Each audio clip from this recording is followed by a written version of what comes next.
August 15, 1943, 25,000 feet above the English Channel. Lieutenant Colonel Hubert Zemke rolled his P-47 Thunderbolt inverted and pulled the stick back hard, diving straight toward three Focke-Wulf 190 fighters climbing to intercept his formation. His wingman's voice crackled over the radio, urgent and disbelieving. "Hub, you're going the wrong way! Brake left! Brake left!" But Zemke held his course, charging directly at the enemy fighters at a combined closing speed of over 700 miles per hour. What happened next would challenge every assumption about aerial combat that had governed fighter tactics since World War I. Instead of turning away from the head-on pass as doctrine demanded, Zemke held his fire until the last possible second, then triggered a devastating burst that sent the lead Focke-Wulf spinning toward the channel in flames.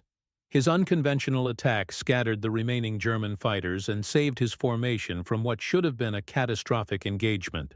This moment represented the culmination of a tactical revolution that had been building since Zemke assumed command of the 56th Fighter Group 6 months earlier. The head-on attack, dismissed by most pilots as suicidal, would become Zemke's signature tactic and transform American fighter doctrine in the European theater of operations. But the story of how a farm boy from Montana revolutionized aerial combat doesn't begin with spectacular victories.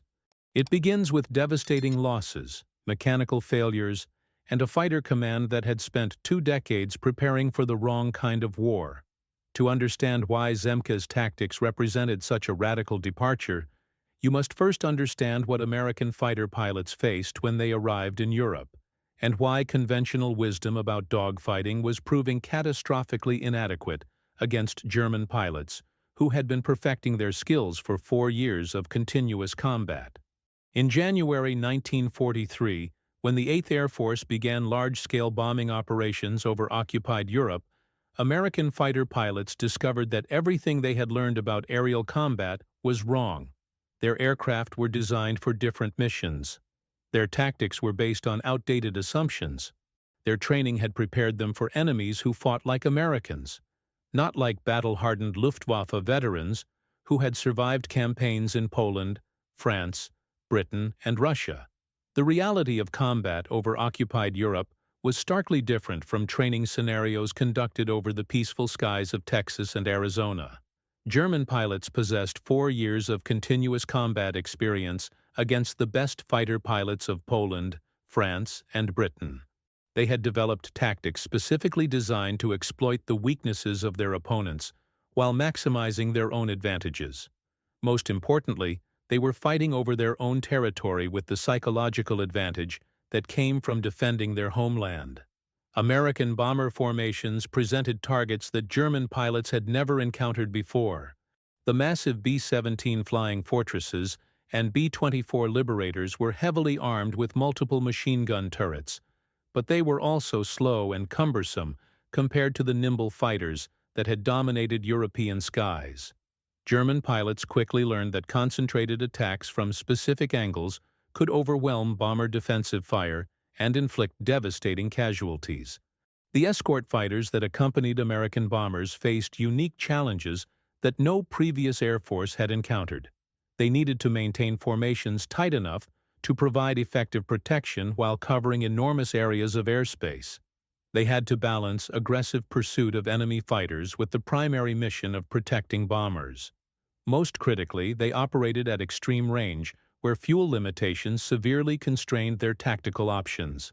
The P-38 Lightning and P-47, Thunderbolt fighters that escorted American bombers, were massive, heavily armed machines designed for long-range missions and high-altitude interception. They were faster than most German fighters in level flight, but less maneuverable in turning combat. American pilots had been trained to use their advantages in firepower and diving speed, while avoiding prolonged dogfights, where German fighters could exploit superior maneuverability. But the Germans had evolved tactics specifically designed to neutralize American advantages. Luftwaffe pilots would position themselves above bomber formations and dive through the escort screen at maximum speed, firing quick bursts before climbing away faster than American fighters could follow. They avoided sustained combat where American firepower could be brought to bear, preferring hit-and-run attacks that exploited their aircraft's climbing performance and rate of roll. The head-on attack had been specifically discouraged in American fighter training. Pilots were taught that approaching an enemy fighter directly was tantamount to suicide because both aircraft would be firing at each other simultaneously. The doctrine emphasized turning fights where superior training and aircraft performance could provide decisive advantages. American pilots learned to maneuver for position behind enemy aircraft, where they could attack with minimal risk of return fire. Hubert Anton Zemke was born December 14, 1914 in Missoula, Montana. The son of German immigrant farmers, he grew up in the rugged landscape of the northern Rockies, where self-reliance and quick decision-making were essential survival skills.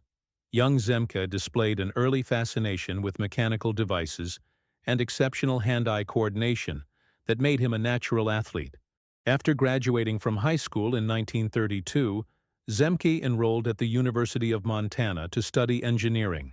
The Great Depression had devastated agricultural communities, and his family could barely afford college expenses. In 1936, seeking adventure and steady employment, he enlisted in the Army Air Corps as an aviation cadet.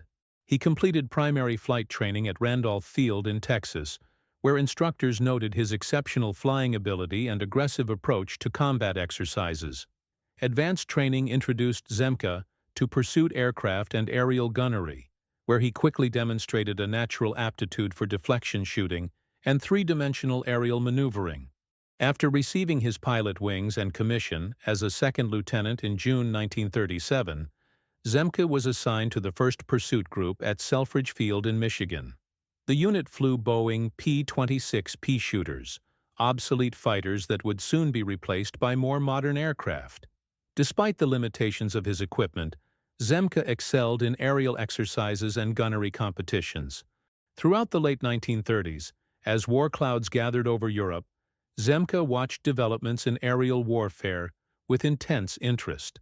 Reports from the Spanish Civil War suggested that fighter tactics were evolving rapidly under combat conditions. German and Italian pilots supporting Franco's forces were developing new methods that emphasized speed and surprise over traditional dogfighting maneuvers. When Germany invaded Poland in September 1939, Zemke studied intelligence reports about Luftwaffe tactics with the dedication of a graduate student. He recognized that American fighter doctrine was based on assumptions that were being challenged by European combat experience. The Germans were using coordinated attacks, superior radio communications, and innovative formations that maximized their tactical advantages. Zemke's analysis of European air combat led him to conclusions that contradicted accepted American doctrine.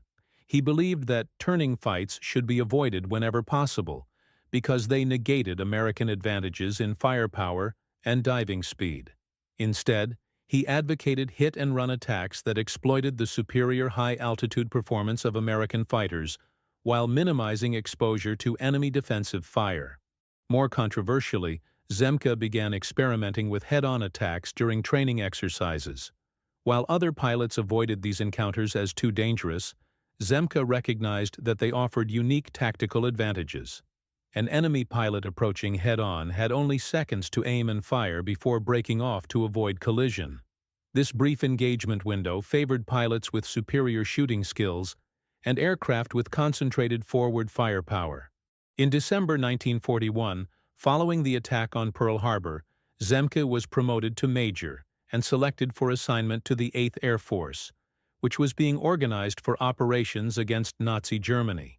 His combination of flying skill, tactical innovation, and leadership potential made him an ideal candidate for the challenging mission of escorting bombers deep into enemy territory.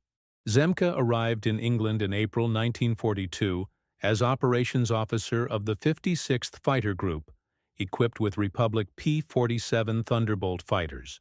The Thunderbolt was a massive aircraft weighing over 7 tons when fully loaded, powered by a Pratt & Whitney R2 800 double wasp engine, producing over 2,000 horsepower.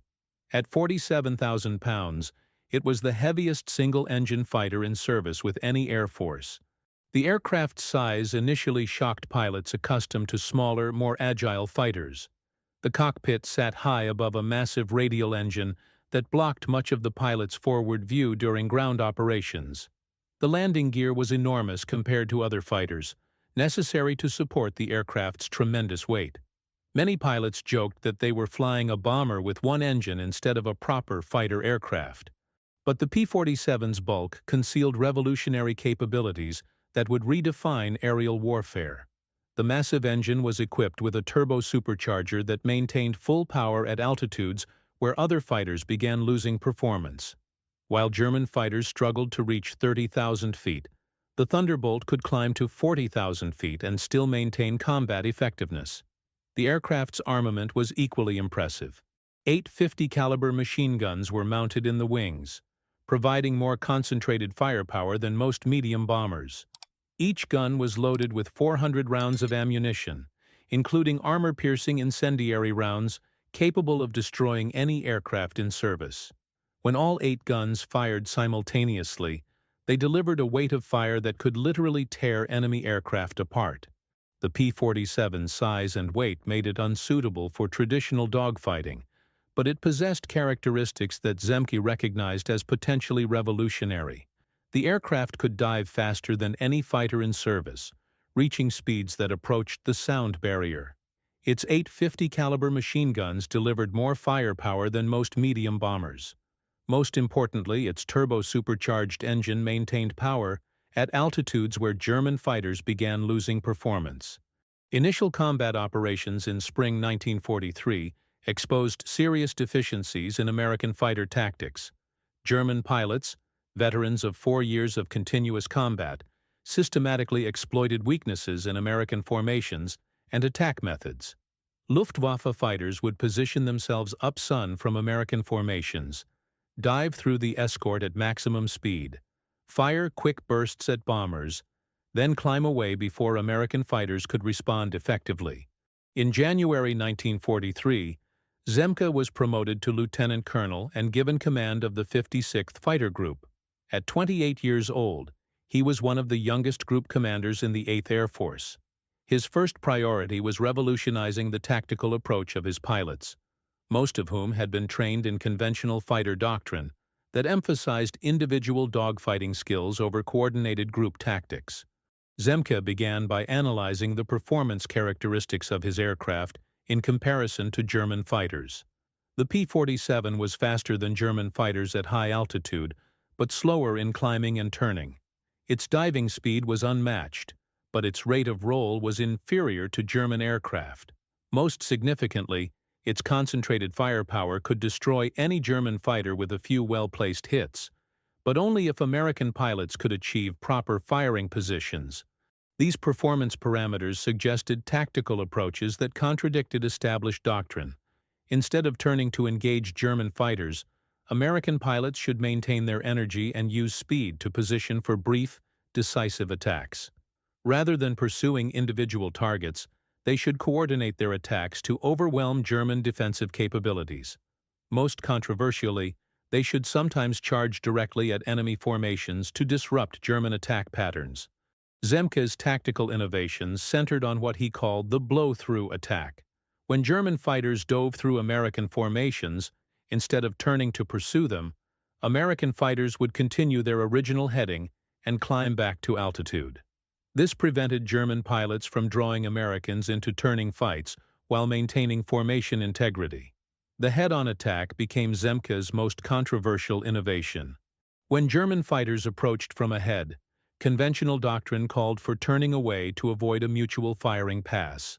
Zemke taught his pilots to hold their course and fire concentrated bursts during the brief engagement window. The tactic required exceptional flying skill and iron nerves, but it could scatter entire German formations and prevent coordinated attacks on bomber formations. Zemke's first opportunity to test his theories came on April 17, 1943, during a bomber escort mission to Bremen. His group was providing high cover for B-17 flying fortresses, when radar controllers reported a large formation of German fighters climbing to intercept. Instead of descending to engage the attackers, Zemke ordered his group to maintain altitude and wait for the German fighters to climb toward them. When the Focke-Wulfs reached 30,000 feet, they were at the limit of their performance envelope while the P-47s were operating well within their capabilities. Zemke led his group in a coordinated dive that destroyed 3 German fighters and scattered the rest without losing a single American aircraft. The success at Bremen validated Zemke's tactical concepts, but many senior officers remained skeptical of his methods. Traditional fighter pilots argued that avoiding turning fights was cowardly, and that real fighter pilots should engage in individual aerial duels. Zemke responded that his responsibility was destroying enemy aircraft and protecting bombers, not satisfying romantic notions about nightly aerial combat. Throughout spring and summer 1943, Zemke continued refining his tactics through combat experience. Each mission provided opportunities to test new approaches and analyze their effectiveness. The head-on attack proved particularly effective against German fighters attempting to break up American formations. When executed properly, a head-on pass could force an entire German formation to break apart as individual pilots maneuvered to avoid collision. The technique required exceptional flying precision and timing. Pilots had to maintain perfect formation discipline while approaching enemy fighters at maximum speed. They needed to time their firing bursts to hit targets during the brief moment when accurate shooting was possible. Most critically, they had to possess the psychological fortitude to continue their attack course, even when enemy aircraft were firing directly at them. August 15, 1943, provided Zemke with the perfect opportunity to demonstrate his tactical innovations under optimal conditions. Intelligence reports indicated that a major German fighter formation was assembling over France to intercept an American bombing raid, targeting aircraft factories in the Ruhr Valley. Zemke's group was assigned to provide escort for the bombers during the most dangerous portion of their mission. The morning briefing revealed that over 200 German fighters were expected to attack the bomber formation. Luftwaffe units from across occupied Europe had been concentrated for a maximum effort, designed to inflict devastating losses on American bombers. German pilots had specific instructions to ignore American fighters and focus exclusively on destroying B-17s and B-24s. Intelligence officers warned that this represented the largest concentration of enemy fighters encountered since operations began. The German battle plan was sophisticated and coordinated. Reconnaissance aircraft had been tracking American formations since they departed England, providing continuous updates on bomber strength, altitude, and heading. Fighter controllers across northern France were positioning their squadrons for maximum impact, timing their attacks to hit the bombers at the most vulnerable points in their mission. Weather conditions favored the defenders. Clear skies provided unlimited visibility, allowing German pilots to coordinate their attacks visually. High-altitude winds were minimal, ensuring that fighter formations could maintain tight formations during their approach. The bright summer sun would be positioned behind the German fighters as they dove toward the bombers, making them difficult to spot until the last moment. Zemke recognized that conventional escort tactics would be inadequate against such overwhelming numbers. His 72 P-47s could not possibly engage 200 German fighters using traditional methods. Standard doctrine called for positioning escort fighters in defensive formations around the bombers, but this would allow German pilots to dictate the terms of engagement. The only hope was to disrupt German attack formations before they could coordinate their assaults on the bombers. As the American formation crossed the English Channel at 25,000 feet, radar controllers began reporting massive German fighter buildups over northern France. The German attack plan was tactically sophisticated. Fast Focke-Wulf 190s would make the initial assault to scatter American fighters, followed by Messerschmitt Bf 109s targeting individual bombers. Zemke made a decision that violated every principle of conventional fighter doctrine. Instead of positioning his group to intercept German fighters as they approached the bombers, he ordered a head-on attack against the entire German formation. 72 P-47s would charge directly at over 300 enemy aircraft in what appeared to be a suicidal assault. At 25,000 feet above the French countryside, Zemke rolled his P-47 inverted and began a shallow dive directly toward the approaching German formation.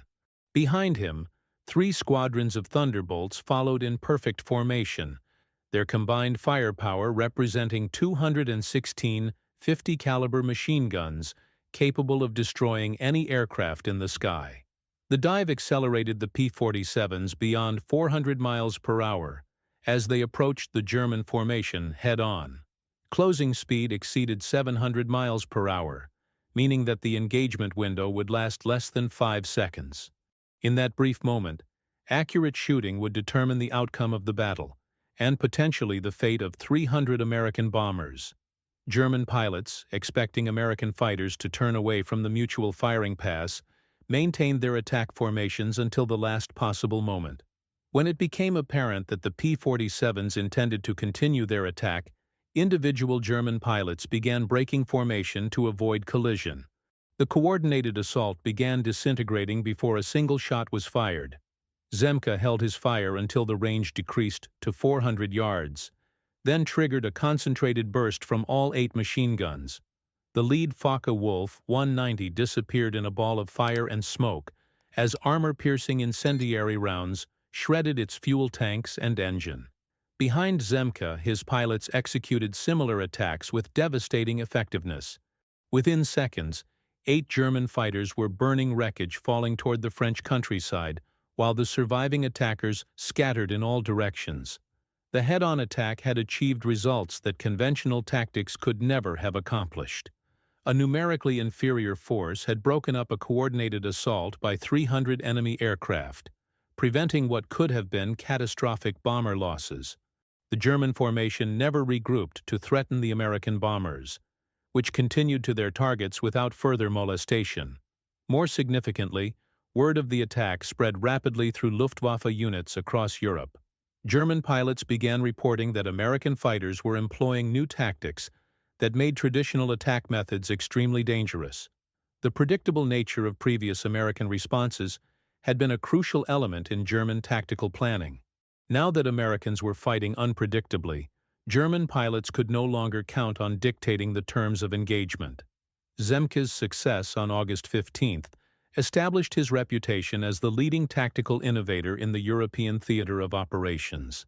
His methods were studied and adapted by fighter groups throughout the 8th and 9th Air Forces. Training programs were modified to include head-on attack procedures and coordinated formation tactics that emphasized energy management over individual dogfighting skills. The transition was not without controversy. Traditional fighter pilots argued that avoiding turning fights was contrary to the aggressive spirit that defined fighter aviation. But combat results validated Zemke's innovations. Fighter groups that adopted his tactics achieved significantly better kill ratios against German aircraft while suffering fewer losses. Zemke continued developing his tactical concepts through extensive combat experience. Each mission provided opportunities to refine attack methods and test new approaches against different German formations. The head-on attack evolved into a standard tactical option for American fighter pilots. Training curricula included specific instruction in the technique, emphasizing the importance of formation discipline and precise timing. By late 1943, German fighter pilots were reporting increased difficulty in executing coordinated attacks against American bomber formations. Luftwaffe tactical assessments noted that American fighters were employing unpredictable methods that disrupted traditional German attack patterns. The psychological advantage that German pilots had enjoyed since the beginning of the bombing campaign was rapidly eroding. Industrial considerations also influenced the adoption of Zemke's tactics. The United States was producing fighters in quantities that allowed for more aggressive employment. American pilots could afford to engage in tactics that might result in higher aircraft losses because replacement aircraft and pilots were readily available. Training programs expanded to prepare larger numbers of pilots for combat using Zemke's methods. Flight schools modified their curricula to emphasize formation flying and coordinated attacks rather than individual dogfighting skills. By 1944, German fighter resistance to American bombing raids had declined dramatically. Luftwaffe units were suffering unsustainable casualty rates, while failing to prevent bomber formations from reaching their targets. The tactical revolution, initiated by Zemke's innovations, had contributed to the collapse of German air defenses over occupied Europe. Zemke continued combat operations until August 1944, when his P-51 Mustang was shot down during a strafing mission over Germany. He spent the remainder of the war as a prisoner, though he continued studying aerial warfare and planning tactical innovations. His final combat tally included 17 aerial victories and over 300 combat missions. Post-war analysis confirmed that Zemke's tactical innovations had influenced the outcome of the air war over Europe. His methods were incorporated into official Air Force doctrine and studied at military schools worldwide. The head-on attack became a standard tactical option, taught to fighter pilots throughout the Cold War era. Military historians examining captured German records discovered that Luftwaffe commanders had specifically modified their tactics to counter American head-on attacks. Training programs for new German pilots included extensive instruction in defensive maneuvering against aggressive American formations. Intelligence reports from 1944 showed that German fighter effectiveness declined significantly after American pilots began employing Zemke's methods. The psychological impact on German pilots proved as important as the tactical advantages. Luftwaffe veterans reported that American willingness to engage in head-on attacks had fundamentally changed the character of aerial combat over Europe. German pilots, who had grown accustomed to dictating the terms of engagement, found themselves facing opponents who refused to fight defensively. Strategic bombing effectiveness increased dramatically as American escort fighters gained tactical superiority over German interceptors. Bomber loss rates declined from unsustainable levels to acceptable casualties, allowing the campaign against German industrial targets to achieve its objectives. Cities like Hamburg, Dresden, and Berlin suffered devastating raids that would have been impossible without effective fighter escort. Modern fighter tactics continue to reflect principles established by Zemke's innovations. Contemporary air-to-air combat emphasizes energy management, coordinated attacks, and exploiting technological advantages. The willingness to engage enemy formations head-on when conditions favor such attacks remains crucial in fighter pilot training. Military academies worldwide study Zemke's methods as examples of tactical innovation under combat conditions. The development of jet aircraft and guided missiles has changed the weapons and speeds involved in aerial combat, but the fundamental principles remain constant. Fighter pilots still learn to exploit their aircraft's advantages while neutralizing enemy strengths. Formation discipline and coordinated attacks continue to provide decisive advantages over individual combat skills. Most importantly, the willingness to challenge conventional wisdom and develop new approaches remains essential for military success. The legacy extends beyond military aviation to influence pilot training worldwide. Zemke's emphasis on understanding aircraft performance characteristics and exploiting technological advantages became fundamental principles in aviation education. His methods for analyzing tactical problems and developing innovative solutions influenced training in numerous fields beyond military service. Commercial airline pilots study formation flying techniques derived from Zemke's methods. Test pilots use energy management principles developed during World War II combat operations. Even civilian aerobatic competitors employ tactical concepts that originated in the desperate skies over Nazi-occupied Europe. The influence of wartime tactical innovation continues to shape aviation training decades after the original combat conditions disappeared. Hubert Zemke retired from the Air Force in 1966 as a colonel, having served in various command positions during the Cold War.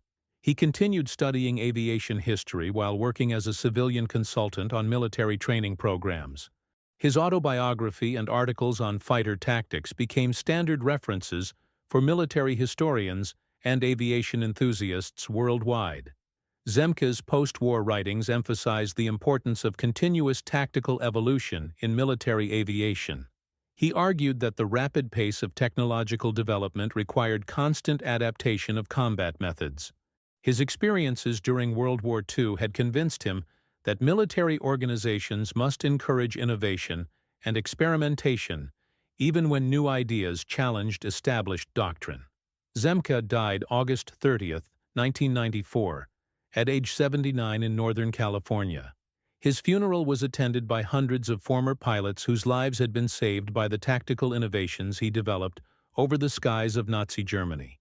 Representatives from air forces around the world honored the Montana farm boy, whose head-on attacks had revolutionized aerial warfare.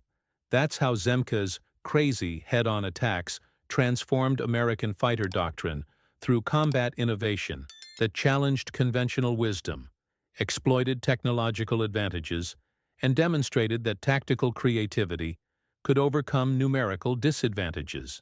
The revolution happened through sustained experimentation under combat conditions, changing both the psychological dynamics of aerial warfare and the strategic balance of the campaign for air superiority over Nazi-occupied Europe.